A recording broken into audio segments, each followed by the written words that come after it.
Bismillahirrahmanirrahim. Assalamualaikum warahmatullahi wabarakatuh. Kembali lagi bersama saya Nadifa Mauludia dengan NPM 10060319198. Pada video kali ini saya akan menjelaskan tentang surfaktan atau yang nama panjangnya adalah surface active agent, merupakan senyawa yang bekerja di permukaan untuk menurunkan tegangan permukaan. Tegangan permukaan tersendiri adalah gaya tolak-menolak yang menyebabkan air dan udara, air dengan zat padat, ataupun air dengan zat cair lainnya tidak bisa bercampur.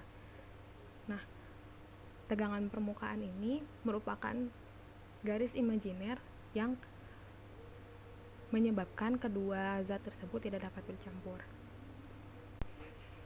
Surfaktan merupakan molekul antifilik atau molekul yang memiliki dua gugus. Gugus yang pertama adalah gugus hidrofilik pada kepala surfaktan dan gugus kedua adalah gugus hidrofobik pada ekor surfaktan. Nah, gugus hidrofilik ini apa? Gugus hidrofilik merupakan gugus yang menyukai air dan gugus hidrofobik ini gugus yang tidak menyukai air. Dari pengertian yang tadi sudah dijelaskan, surfaktan ini merupakan senyawa yang bekerja di permukaan. Nah, surfaktan ini akan selalu berada pada antarmuka atau pada permukaan suatu cairan bila jumlah gugus hidrofil dan lipofil atau hidrofobiknya seimbang. Sedangkan jika gugus hidrofil lebih besar daripada gugus lipofil, maka dia akan berada di fase air.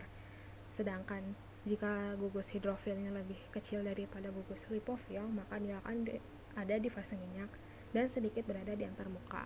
Nah, mekanisme kerja dari surfaktan ini adalah like dissolve like, atau dia akan berikatan dengan pasangannya masing-masing.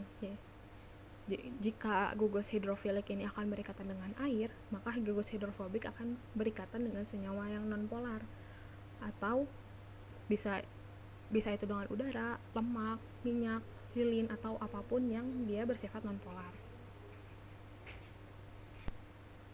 Karena surfaktan ini bekerja dengan dua gugus yang berbeda, maka dihasilkan prinsip HLB atau hydrophilic lipophilic balance.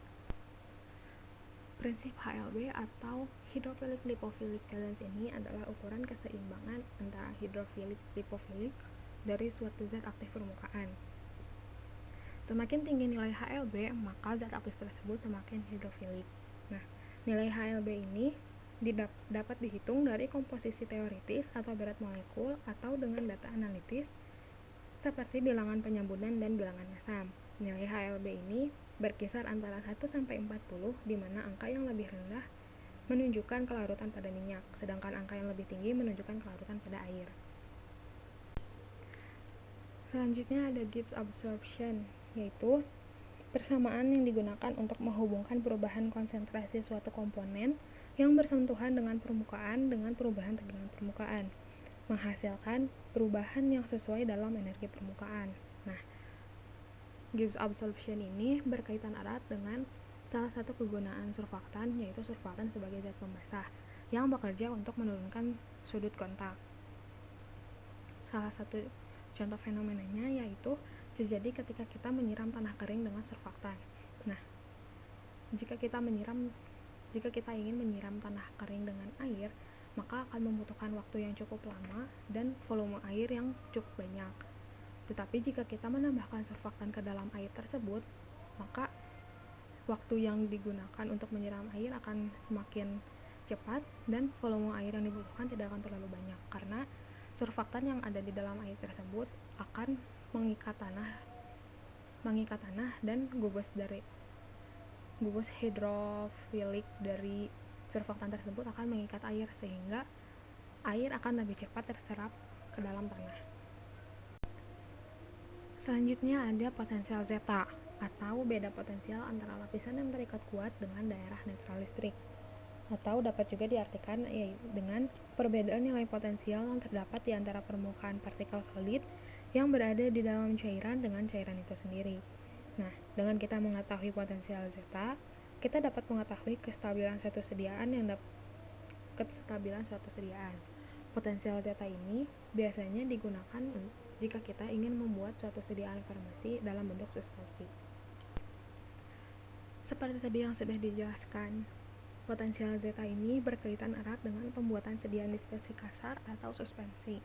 Nah, dalam gambar tersebut dapat kita lihat bahwa adanya sebuah partikel yang memiliki muatan, dan ion-ion yang berada di sekelilingnya merupakan medium pendispersi atau cairan suspensi.